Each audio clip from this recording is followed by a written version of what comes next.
ரோபோலிக்ஸ் பகுதிக்கு உங்களை வரவேற்கிறோம் நேயர்களே. வணக்கம் ரோபோ. அரசியல் அரங்கத்துல அதிரடிகள் தொடர்ந்து அரங்கேறிக்கிட்டு இருக்க நேரத்துல இப்படி சாவகாசமா வந்து தலையாட்டிக்கிட்டு இருக்க, ஆக்ஷன்ல ஒரு பரபரப்பு வேண்டாமா? வணக்கம் விக்ரம். பரபரப்பு ஏற்படுத்துறது, பரபரப்புக்காக எதையும் செய்யறது அப்படிங்கறதெல்லாம் உங்களை மாதிரி மனுஷங்களுடைய இயல்பு. நாங்க எப்பவும் ஒரே மாதிரி தான். அது சரி, உணர்வுகளே இல்லாத மிஷின்களுக்கு பரபரப்புனா என்னன்னு தெரியும். வாங்கிட்ட போய் அதை கேட்டேன் பாரு. விக்ரம், தேவையில்லாம எங்களை இன்சல்ட் பண்ணாத. கோபம் மட்டும் வருது, அதுவும் ஒரு உணர்வு தானே? மனுஷன் பாதி, எந்திரம் பாதி, ரெண்டும் கலந்த கலவை நான். போதும் போதும், ரொம்ப ஓவரா பேசாம முதல்ல விஷயத்துக்கு வா. முரசு கட்சி குழப்பத்துக்கு என்ன காரணம்? எத்தனை தடவை சொல்றது விக்ரம், அரசியல்ல பேரங்கள் நடக்கிறது சகஜம். விலை பேசப்படுறதும் விலை போறதும், அதுக்கேத்த மாதிரி காட்சிகள் அரங்கேற்றமும் சகஜம். சரி, யாரு யார்கிட்ட பேரம் பேசினாங்க? யார் சொல்றது உண்மை? யாருக்கிட்ட பேரம் பேசலன்னு கேட்டா சொல்றது சுலபமா இருக்கும் விக்ரம்.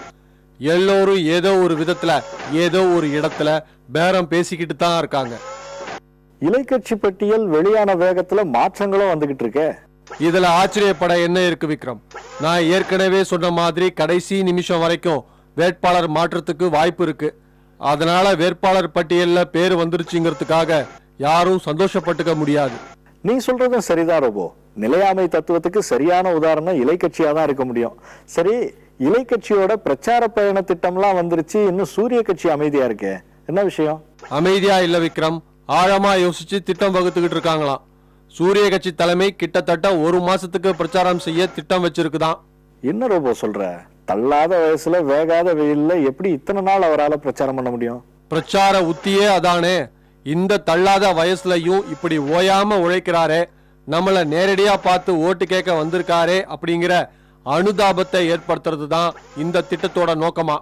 ஆடப்பாவமே, அரசியலுக்காக என்னெல்லாம் செய்ய வேண்டியது இருக்கு. பிரச்சார பேச்சுலையும் இது முழுக்க முழுக்க எதிரொலிக்குமா. இதுதான் என்னுடைய கடைசி தேர்தல், எனக்கு கடைசியா ஒரு வாய்ப்பு கொடுங்க. இத்தனை வருஷம் அரசியல்ல இருந்த எனக்கு இறுதி காலத்துல ஒரு வாய்ப்பு கொடுக்க கூடாதா அப்படிங்கிற மாதிரி பேச்சு ரொம்ப உருக்கமா இருக்குமா. அதை வச்சு அனுதாப அலையை ஏற்படுத்துற பொறுப்பு பிரச்சார திட்டக்குழுவுக்கு கொடுக்கப்பட்டிருக்கான். ஆஹா, கிளம்பிட்டாங்களா? அப்பனா இந்த தடவை சூரிய கட்சி நம்புறது அனுதாப அலையத்தானா? அனுதாப அலைய மட்டுமில்ல, ஆனா அதுவும் ஒரு முக்கியமான பிரச்சார உத்தியா இருக்கும் அப்படின்னு சொல்றாங்க நம்ம ஏஜென்ட்டுகள். சரி ரோபோ, இன்னைக்கு நம்ம நேரம் முடிஞ்சு போச்சு. மற்ற விஷயங்களை நாளைக்கு பேசிக்கலாம். நன்றி நேயர்களே.